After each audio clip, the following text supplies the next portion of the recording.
Hey everybody, Invisiblekatana here with my first review of 2021.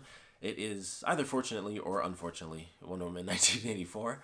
I saw it a few days ago, so this will be a 420 review because I saw it while high and I just happened to be high today. So it'll be a 420 review, which is how I saw it. And I noticed with this film that if I don't really like something, I'm going to be like, that sucks, and that's like, I really nitpick if I'm high and I'm watching something and I'm just like, why'd they do that? And this movie, unfortunately, had a lot of, why did they do that? That doesn't make any sense. Well, how does that work? Like, this is in the past, but then you did this thing, and it's like, that should kind of be, I guess it's just alternate universe stuff. You just gotta let it go. I don't know.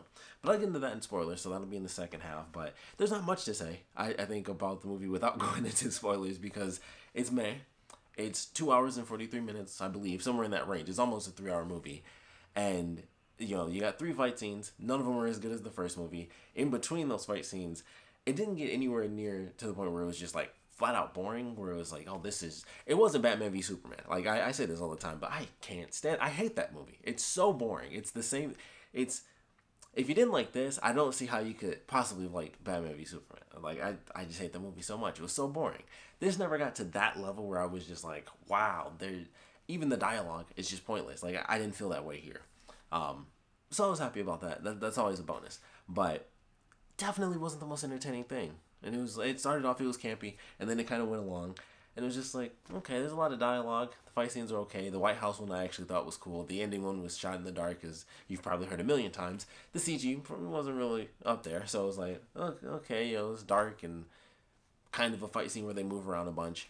The White House scene was definitely the best one, and then the beginning one, which has some issues in itself, but I have to wait for spoilers for that one. But all in all, it was just like, okay. I mean, yeah, it's just, alright. It started off cool. I enjoyed the campy nature that I got from it, because I was like, oh, it's in the 80s. It felt like I was watching an actual 80s movie, and I liked that at first. And I thought, oh, they're gonna kind of go this route, and then it'll just work. It'll just be an 80s movie that works, and it was made in modern day. Like, if it had that feel, it would have been amazing. You know, it's no, Pretty in Pink. Like, it's no John Hughes movie, so it didn't really get like where I thought it was going. Like, oh, they're gonna find a way to make this work. I know that there were inspirations from Dawn of Superman and stuff like that, which you can feel the campiness, like I said, and I was kind of looking forward to that. I was like, that it worked for me. I was like, I didn't mind the genre shift, kind of Guardians of the Galaxy style a little bit, where the first movie was definitely like, here you go, full comedy, this and that. The sequel definitely got way more serious. And so I was like, okay, not that it's the same way with Wonder Woman, but in a sense, kind of the inverse of that, where the first movie was very serious. This one could be super campy and a bit more lighthearted. I guess Thor is a much better comparison, like how they shifted for the third movie. It can kind of be like that, but not nearly as extreme, because Thor was just so serious. If you only count the movies, obviously, the Avengers definitely helped with that. But I was like, okay, I can enjoy that. And then it kind of just went off the rails. And so that'll just lead us straight to spoilers, because the first thing I have to talk about is this freaking plane. It just bugged me so much. I was just like, they went to this place. She has access to what I assume was the museum that they went to early on in the film. So she scrolls in, no big deal. Like, I know she hit the button, but it was after hours, and it's like, okay, maybe they see her on the cameras or whatever. It's like, all right, they did that, and they come right on in. But he gets in this jet, which, once again, this is a big part of the movie. I feel like that was so insanely illegal that you can't just come back and be like, hey, we're back, guys, no biggie. It's not like I don't understand how that could have possibly worked out for them, because they would still be wanted for stealing a jet. They didn't magically gain access. So, but that's another, considering the way the movie ends and how everyone just seems to ignore that, I guess they could get off scot-free. I guess it makes perfect sense. I don't know. But him flying that jet, I thought that was insane. And then, I don't know when fireworks were made, but that really caught me off guard. I was like, I know it was World War One, but I'm like, I'm pretty sure fireworks existed back then. And so, like I said, I could be wrong. I don't actually know. But typically, anything where you're like, man, that's old, it's always like 5 times older than that. It's never like, oh, no, you're wrong. It's only like, it's only been the last 100 years we've had fireworks or something. Like, that's not what happened. So, I thought that was weird. I thought that was very interesting. Like, he didn't know fireworks. I'm pretty sure they're older than 100 years, though. That's just me. Just saying.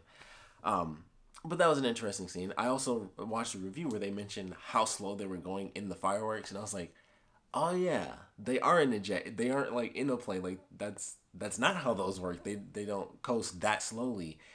If you're literally right on the firework, you can't coast a jet that slowly. Like they were just kind of strolling the line. I was like, I didn't even notice that, but it wasn't in slow motion. They were doing the starry-eyed scene, which is another weird thing with this movie. I felt like they had three. That was the second one. The first one, of course, was the montage, which the only part of that I actually enjoyed was the breakdancing scene, because when the guy like did the head spin, he was like, "Whoa!" Well, he was like, "No, it's just a move." That was actually my favorite part of like that whole little thing, because everything else was the generic dress up scene. Like he wears ugly costumes, and then they talk about it. And it's like, the fanny pack. Like look at the shoe thing. I thought was good too. Like I don't know why, but for some reason that made me laugh. Like it feels so comfortable. Like I think that's what was in my head, because like you go back 100 years.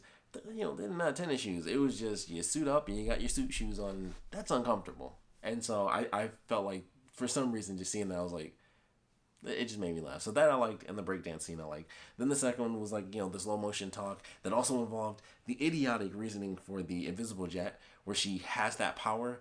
And I was like, they should have just not have done it. But I understand that they needed to somehow magically get from, I think they're in DC, all the way over to Cairo in a jet, which does not have, I even watched a review, but I knew even before I saw the movie, I was like, or before I watched any reviews, I was just like, I know they're in the jet, but jets aren't exactly meant for like international flights in that regard, where you're just like, we're gonna shoot however many miles it is. I don't really know, or however long it takes, but I'm like, that doesn't work. And I actually watched a review. I think it was the Angry Joe review.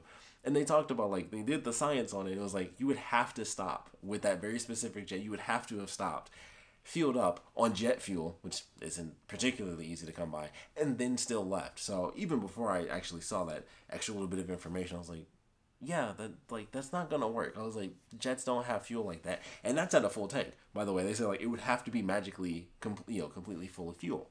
So that was just a weird segment. I was like, all right, but their montages. Then the third one was towards the end of the movie, and at first I was watching, I was just like, okay, I at least like this one. It felt like it was one of their bonding moments, but they had like the silly moment in the beginning, then it was the more serious kind of romantic love moment, and then they had like the tragedy moment. I was like, okay, I can enjoy that. Gal Gadot, she cried her eyes out, being high. Like the whole time I was just kind of, I think it was just because I didn't care about the movie at that point. I kind of zoned out, and I was just like, okay, they're looking at these people like, this is interesting. And then when they had their whole dramatic scene, I was just like, okay, and like they're freaking out. Eventually, it's gonna end, and I didn't realize that that was the moment where she was about to like renounce her wish and he was gonna disappear. So half of that was just weird for me because of the way it was shot, especially with me not understanding the way she like kissed him and then just turned away, and then like you hear him in the background, because I was like, they didn't figure out a way to like make it make sense, because I'm like, this is super weird, especially like that's what made me like jump out of the moment while high. It cut, there's kissing, and then she's like, and pushes him away, and so he's like, I always love you, Dada, and she's like walking away, and he's just in the background, and I'm like, okay, so she renounced her wish. So did he like disappear? Because I know technically, which of course is one of the other weird things about the movie, he's in someone else's body, which is super weird, because they did so many, it's magic. They did so many impossible things. Like the dude made the wish and the wall shoots out of the ground. That doesn't just randomly happen naturally. Like they tried to do some weird stuff where like some of the stuff made sense. Like, oh, they wished all the missiles away, but they didn't vanish. They exploded, which would rain shrapnel down on humanity. But that's how it was solved. And then you have like, oh, I wish everyone would be pushed out forever. And then it's like, boom, giant wall comes up, which would also be really convenient for that wish, by the way, because everything's like so insanely literal. I was like, so everyone on the street that like got blocked off, like the car that was like right on top, it was like, was that dude like mixed or something? Because I'm like, they do stuff that's like insanely literal, and then it's like, we're gonna do this really crazy magic thing. So it was like, that's interesting. Every single person that he wanted out of his country, or out of his home, was just instantly already out of his home as soon as he made that wish. Like 2 seconds later, the wall popped up, and that meant no one was in his home, or that they like went through and I guess they had a war on the inside or something. Like it just didn't make sense. But then they do odd literal stuff where it's like, poof, these missiles came out of nowhere. It's like, you can't, they didn't do a little reasoning like, oh, I need more help. Like, oh, magically people start coming in. So they had this weird middle ground that didn't make sense when it came to these wishes. It was like, so this dude literally disintegrates the magic stone and becomes the stone. But for some reason, this random dude had his soul just like ripped out like Mortal Kombat or something. And then Steve Trevor's put in his body. I was like, that's odd. That's a weird spectrum for how these wishes, kind of come to pass, if you will. So there was a lot of weird stuff like that. Like, you can't, there's so many things to think about in this movie that just don't work. That it just ruins like the whole thing. Because it keeps happening. It's not like some minor thing happens and then it's like, oh, okay, that was a while ago. It's like every couple of minutes in this 2 hour and 43-minute film, something weird would happen. He can't fly that jet. That doesn't make any sense. They went to Cairo super fast in the jet. Then they got back in the next day, and it was just like, okay, cool, that was fast. It was like, all right. They just did so many things that didn't make any sense whatsoever, and it was just weird. Which leads me to the beginning of the movie. Like, there's just so much to talk about with this one. The mall scene also doesn't make sense. I still don't understand how she knew that the other two guys that were on the opposite side of the mall were also part of the robbery. Because I'm like, no one... She got there after. It's not like she communicated with someone and they were like, those two over there as well. It was like, she just came in. She took out the guys who obviously were doing the robbery. And so then it was just like, poof. She just magically figured out who the other two people were. And it made no sense to me. I was like, how would she have known that at all? So that was weird. And then it just keeps going. It just keeps going. And I just don't know what this movie... Pedro Pascal's character was cool. I actually liked him. I was like, oh, I like the concept of his character. He also had a really dumb scene at the end of the movie where, of course, everyone renounces their wish, which is crazy. Like, they never once show any good wish, like, at all. It was like, Diana's wish was, like, the closest thing to an actual, like, good wish, because it was like, oh, I want him back. But everyone else, it was just like everything they wanted was just power and respect. And of course, Barbara, who lost her innocence, I guess, her good nature, she just becomes a villain. So of course she fights to keep it. But every single thing was just like evil stuff. I wish you were dead. I wish you all would get locked up. I guess the one dude who wished for cows, though, I guess that would be neutral. Once again, crazy limit. Like, did those cows just pop off a truck or something? Where it was just like, oh, he conveniently got like a deed that fell into his hand that said you own these 2 cows. Balance. So I don't know. I don't know. But it was, oh man. I didn't think I'd be so disappointed in this movie. It was just weird watching it. Just the whole way through. It was weird. And he got his magical scene at the end of the movie. He got a magical scene in the White House, actually. I don't know which is crazier. Now that I think about it, I don't know if him going to the White House or him going back to the White House was the stupidest scene. Because when he leaves his amazing particle machine, he instantly gets on this helicopter after renouncing the wish. And everyone renounced all their evil wishes because not a single human being that saw that that broadcast that somehow magically got into computers, another dumb thing. I totally forgot to turn off my heat. You know what? Since I'm high, you can see my pajamas. Here we go. Boom, got it. Okay. So, with his weird renouncing of his evil wish, he magically found his son, who they just showed was on the freeway. He was just looking around like, oh man, I'm lost. He's on the freeway. People are just shooting in the background and stuff. And I'm like, okay. So he renounced his wish, which means he didn't have all that weird influence and power and this and that, where people were, once again, just magically under absolute control. But Steve Trevor couldn't just come back in his own body. I don't understand that. So they lost all that control, but he just asked the dude, like, hey, can you take me back to the White House? I gotta find my kid. And he was just like, okay, cool. Because he lost all that power, he wouldn't have this magic influence to make it happen. So it just didn't make any sense. Also, where did the wish stone go? Because if he's no longer the wish stone, then is it just back on his desk? Because they don't really revisit that. It was just like, I renounce my wish. If he's not the stone, then the stone exists. Unless I forgot that while I was watching it high, which is possible. But I'm pretty sure they never say, like, this is where the stone is now. Because I think that's important based on this movie. So I felt like that was something that may not have happened. I don't remember that happening, but that kind of just popped into my head. Like, I don't think they ever did that. Because it would have been back at his office, and the last time I think we see him is when he magically gets to the White House, and then poof, his son is just like, oh, I'm out of the woods, and he just went back, I guess. So I don't know. I don't know. That was weird. And then of course him going to the White House, he got the wish and everything, and he turned around, and it's like, what is that? It's like, that's super top secret brand new technology that can beam television into computers. It didn't make, that was so ridiculous. And then of course the touching particles and all that stuff, and he says it like, oh, it's a figure of speech, but yeah, touching.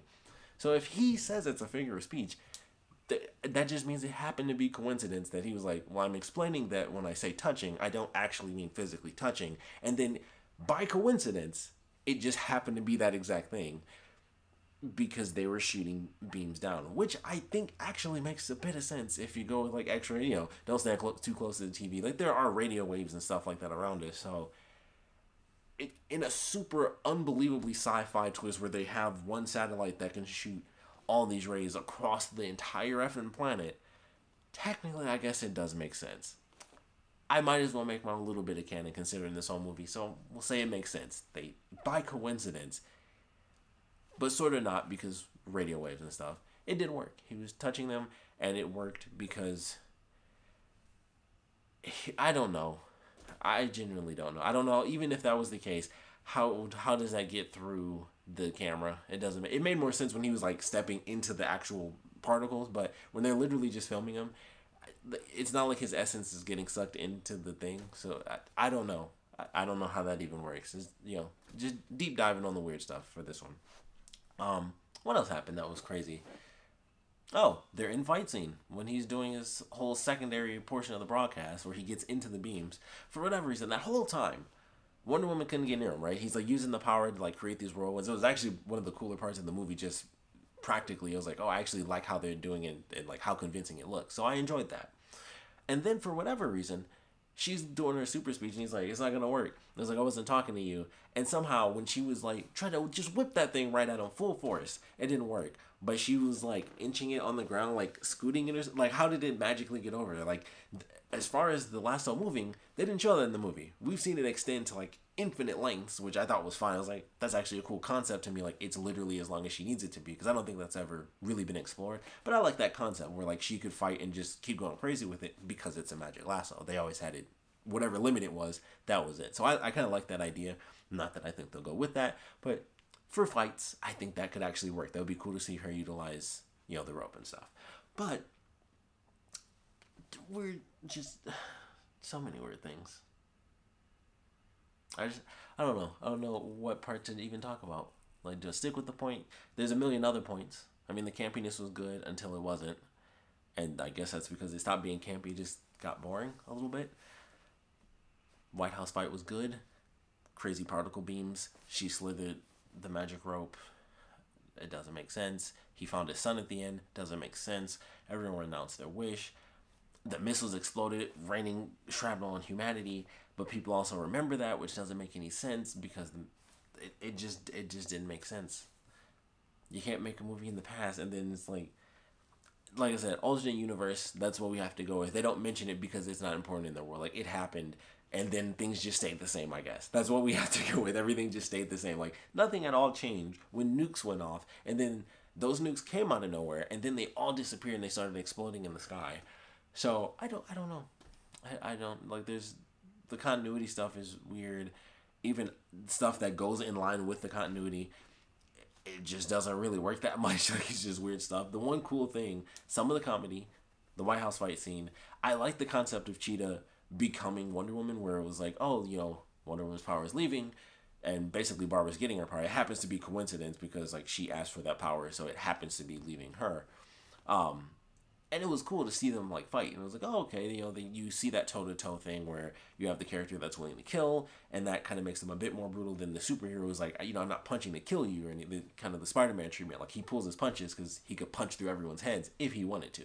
So it's interesting to kind of see that dichotomy a little bit, and I like that, but I wish that was kind of like the main point of the movie. And then the whole cat thing, which once again I don't know how you explain that outside of pure illogical magic, because she turned into like a cat person, like did some weird genetic experiment, instantaneously hit her, or was that pure magic, which I would have to assume it would be. And then once again that just takes you right back to like she can turn into a cat person, but his soul had to like swap with somebody else, and then that's it. And just like, what's the level on the magic here? It doesn't make any sense. But that's like the whole movie. Even the logical things that don't have anything to do with magic, they work like magic. He should not have been able to fly that jet no matter what. He should not have been like, oh, not those, just the ones on the side. Boop. we're flying. I'm like, that doesn't work. He's like, oh, we just need a little bit of the runway to kind of get up to speed. I'm like, he wouldn't know the concept of speed in the freaking jet. It's like a little, I don't really know how jets work, so I can't be like a little nudge. But it's like having a car that's, got no power steering to power steering. Like, that's worlds apart. Like, that's totally different. He can't do like, doop, doop. I figured it out, guys. It's like, there are a million things that he wouldn't comprehend about that. Like, that, it's so different. It's so different. And that just didn't make sense. Like, no. What in the world is that squealing? I think that's my heater. But it's just, like, that just didn't make sense. It didn't make any sense. Wonder Woman knowing who the other two robbers were in the beginning. That didn't make any sense. Pedro Pascal can only grant one wish, which they make a literal point of it twice in this movie. He says it to his son, don't waste your one wish. He asked that one dude, like, oh, did I give you a wish yesterday? Or did I already grant you your wish? He's like, yeah, yesterday. Two different parts of the entire film. Don't waste your one wish. You get one wish. Oh, that sucks. Out of nowhere, Barbara's like, I want to be different. I'm in a giving mood. And then he did it again with Wonder Woman, like, I'm in a giving mood. Just, boop. He could do it. All of a sudden, he could do it at the end of the movie. That's what makes it disappointing. There's also a scene. This is the final point, because I've rambled long enough. But I wanted to cover all those points. Like, it's been a long time since I watched something where I was just like, there are so many things that just don't work, where you give a million examples to a million options, it feels like, especially on the magic front thing. But there's a scene early on. It's actually right after Trevor first shows up. Excuse me. They're walking in front of the Lincoln Memorial. And I was like, okay. And this is just the first thing I noticed. It's pitch black out there, right? Like, it's like the little light bulbs and stuff. And I was like, I don't understand why they filmed that shot at all when they made it so obvious that it was just a giant light just right down on them. Because if you see them walking as they are in that film or in that scene, they're clearly leaving the area they're moving. So if it's that bright where they're standing, it would be that bright the entire length of the path that they're walking. But obviously it's not. It's pitch black out there, and they just made a giant fill light right above them. And I was like, why did they film this scene? Like, it's so weird. And maybe a bunch of people don't notice that, but maybe it's because I like making stuff and, just I know kind of the background on that stuff. Maybe that's what made me notice it so bad. But I'm just like, this scene makes no sense. Like, this, you can always spot that where it's like, obviously when something is, in the dark, it's in the dark. Like, they just make it look darker. And the character's like, oh man, I can't see. But they obviously can. Except for, what was that movie? Don't Breathe. They actually did an in the dark scene, which was really cool. Because you could see their eyes like super wide. I was like, that's what we look like. A bunch of crazy idiots who are just like this. But that was interesting. That was an interesting way to handle that, I guess is the best way to put it. What a film. So yeah, I think that's it. That was just the first thing. I was like, why this light? It's so obvious. And it just went from there. I still can't believe he was in a different guy's body. That was like the biggest twist of the whole movie. It was just like, he's in a different guy's body. That's weird. He's an actual different human being. And then it was just like, it just doesn't, I don't know. But a stone can, like, a giant wall can instantaneously encase a whole city. But it's like, no, we gotta do the body swap. It just made it weird. It was just an extra layer that they didn't need. That's the weird thing about it. It literally did not service the story in any way, shape, or form that he was that other guy. Literally none. Except for that ending scene of the film, which could have been non-existent. It could have literally been anyone. It could have been that guy who didn't exist in the whole movie. Because that was kind of the thing, like, oh, she finally gave up Steve. Anyone could have come along, like the hundreds of dudes just willing to throw dick throughout this whole movie, because they were definitely doing that, which was just like every guy. But like it was like it didn't need to be that though. He could have come back in his own body, and then they still got a random dude at the end of the movie, because it could have all like literally everything they did, except for maybe the Pop-Tarts and the actual clothes. I feel like that's the only reason. Considering Diana's position in life, I'm sure they could have still done that montage. She paid for it. And then everything else could have been like, oh, here's the thing. They reference Pop-Tarts. She could have just been like, I'm going to show you this wild, crazy thing. They're called Pop-Tarts. I don't need them, but here you go. Literally would have been fine. It would have been the same thing. Everything they did could have been done at her house. And it was just weird. And I was like, it serves no purpose. and it's literally just a thing that people pick up, where it's like, a bunch of people bring up the whole weird rape situation, like that dude, his soul is taken, and he's like, his body's just taken, and it was just like, that's funny. I didn't think of that, of course, but it's like, it's weird, and just as a whole, even outside of that, it just doesn't matter for the story. They don't use this guy's random position to do anything where Steve has to fake as this other guy. He's just him, and then poof, that's it. And then the guy's life just doesn't exist for however many days this movie lasted for. Like, that guy vanished off of the face of the earth. And then he just came back. And just like the rest of the world at the end of the movie. But that'll be it. Obviously disappointing. So much potential. I was excited. But it is what it is. At least it's fun to talk about, because it's just like, you can spend as much time watching the movie as you can thinking about how weird the magic and how they didn't really quantify what is or is not possible. You can spend just as much time just thinking about how that makes no sense, but it's fun for that. At least he's a different body, and that jet thing. Those are the two. I don't know why that gets me so bad, but I'm just like, he's in someone's body, means nothing. It's just weird, and then he flew that jet, and that just does not work. That just doesn't work for me. It's weird. But I would love to know your thoughts on this, so please put your comments down in the comment section below. Let me know your favorite parts about it, least favorite parts about it, with this being the way that it is. Wonder Woman 3, I still want there to be another one. I mean, honestly, you have to just hope things can only get better, even though technically they got much worse, considering the first movie was good. Just pick it right back up. Thor did it. There you go. Thor connections. It all flows together. The gods have to have their dip, like, oh, okay, that was and then they go right back up. So it could work. It could be fine. We'll see what happens. But we'd love to know your thoughts on it. Should we get a third movie? Should we not get a third movie? If they make a third movie, what should they make the story be? There are a million potential things. I wish they would just jump into some of that stuff. Like, I know especially with the way that they had Steve be in the past, so he's dead now. So they obviously can't kind of go in order with that, but they can pull some stories. Steve's not in every Wonder Woman comic. They could just pull a story and just be like, just that one. I don't know why they don't do that for everything. I know Maxwell Lord is an actual character, but it's just like, just take a famous story. Just do it. Just do it off the top. If it sucks, then at least we got I just don't see how they can I shouldn't really say that. You can still mess, even with the comic, you can still mess it up. I guess that still happens, but I don't know. They need to do something. I don't know what they're gonna do, but there's so many good Wonder Woman stories. Oh, Linda Carter showed up. That was cool. I almost forgot to mention that. That was cool. I don't think it'll mean anything, but it was like, oh, nice. She's there. I don't know if that means anything. It would be cool, honestly, if she did actually show up and it was like, here she is in the third movie. I would actually love that, just because it's like, I never even watched the old Wonder Woman, but I just like her because she was the first Wonder Woman. She's also the launch singer in Fallout 4, if you didn't know that, because she's actually a great singer. So I would like that. That would be cool. 2 Wonder Woman. There has to be some action there somewhere, considering you got 2 people that know how to fight real. Even if it's just training, it could be better than some of the fights we got in this movie. So I don't know, but we shall see. Like I said, would love to know your thoughts on it. Should we get a third one? Should we not get a third one? It's already been announced, so I guess I should really ask. Well, still, do you think we should? How do you feel about the announcement?